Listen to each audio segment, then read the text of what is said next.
Hi everyone and happy NAIDOC. My name's Dr. Janine Mohamed. I'm currently the CEO of the Lowachi Institute.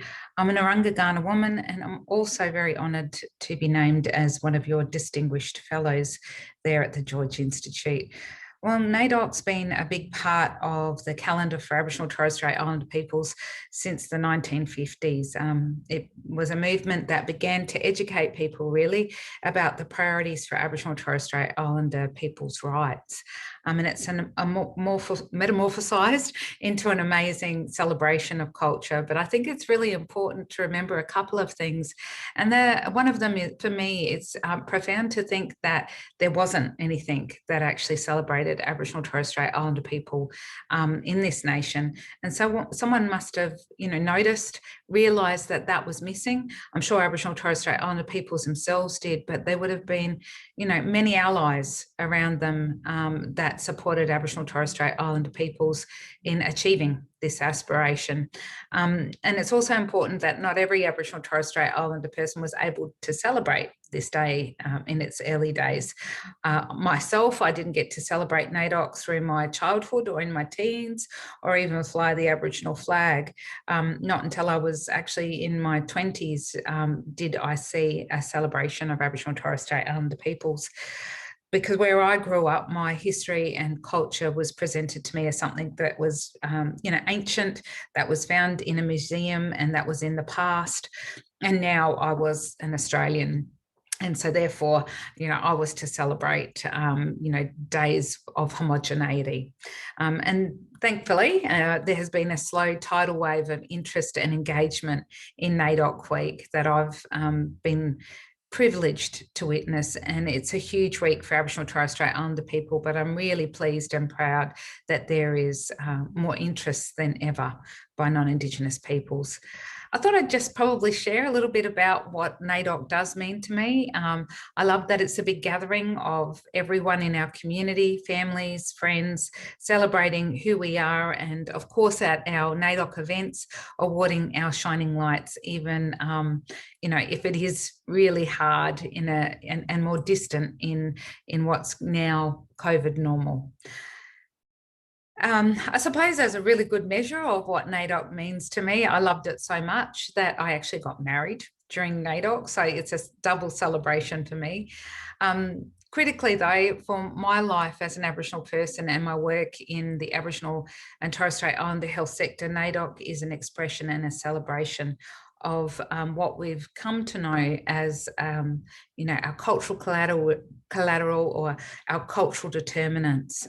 Aboriginal and Torres Strait Islander peoples have always known that culture and identity are an important part of our social and emotional, our physical and our spiritual well-being, and that they are critical, to have the cultural determinants of health at the centre of all of those facets of our lives for us to be whole and healthy.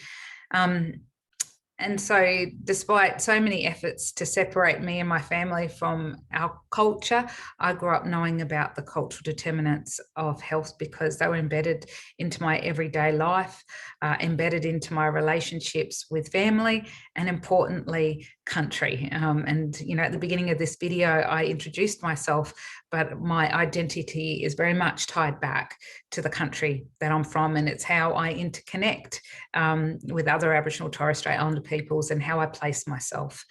The cultural determinants was embedded into my my understanding of my responsibility to care for my family, for my elders and my country, my genealogy. So cultural determinants embrace so many aspects of our health, our connection to country, law, kin, languages, and our cultural knowledges, and last but not least, our spirituality. So this year's NAIDOC theme is Hill Country, and it speaks profoundly to that for us, the cultural determinants. Since time immemorial, Aboriginal and Torres Strait Islander peoples have held a holistic view of health and wellbeing, which I'm sure you there at the George Institute only know too well. It's one that incorporates the multiple realms of mental, physical, environmental and spiritual health and wellbeing.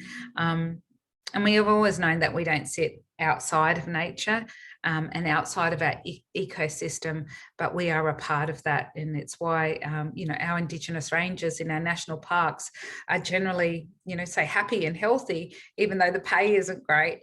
They are working on country, you know, using their Indigenous knowledges, which is valued, and they're giving back to their community. And it often makes me smile, you know, when I hear academics getting enthused and very excited about the latest and, you know, new paradigms in public health, like planetary health. But our people have been practicing planetary health for tens of thousands of years, understanding and respecting the intricate linkages between the health of humans and other life forms, including country, which I believe is a living entity. You know, and I suppose thinking back to historical truth-telling and reflecting on that, if only those European explorers had paid attention and respected Indigenous knowledges when they arrived here, how much healthier we might have all been now, and how much healthier our lands, our waterways, and our ecosystems would be.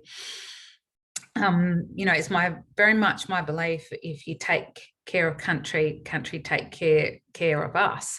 So if we're not taking care of country, all the things we get from country, our food, our medicines from plants, of course, our very sustainability is at threat. And that's being driven, of course, by what we're all experiencing is climate change, which is poisoning and, you know, our many aspects of our way of living, and which is, you know, posing an existential threat to us all.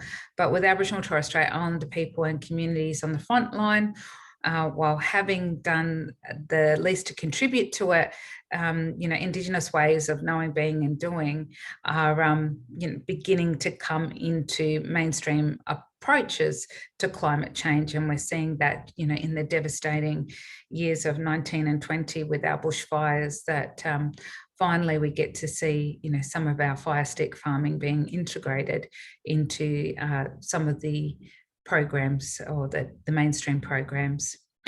What worries me is that so many people in Australia and elsewhere want climate action to happen until it makes them uncomfortable. But we need to put country before comfort. So this NAIDOC week, I urge you to join us in determination to heal country, and to learn from the rich and complex cultures and knowledge systems of Aboriginal and Torres Strait Islander peoples, to learn about our technology, you know, and the ingenuity that we have in technology, our sophisticated healing practices, our sustainable land management practices, and which are all anchored in our ways of knowing, being and doing that existed and continue to exist, we hope, for tens of thousands of years. I wish you all a great day of celebration today and throughout all of this NAIDOC week. But of course, I wish you to celebrate Aboriginal and Torres Strait Islander peoples every day of the year. Thank you, and I look forward to meeting you all in person.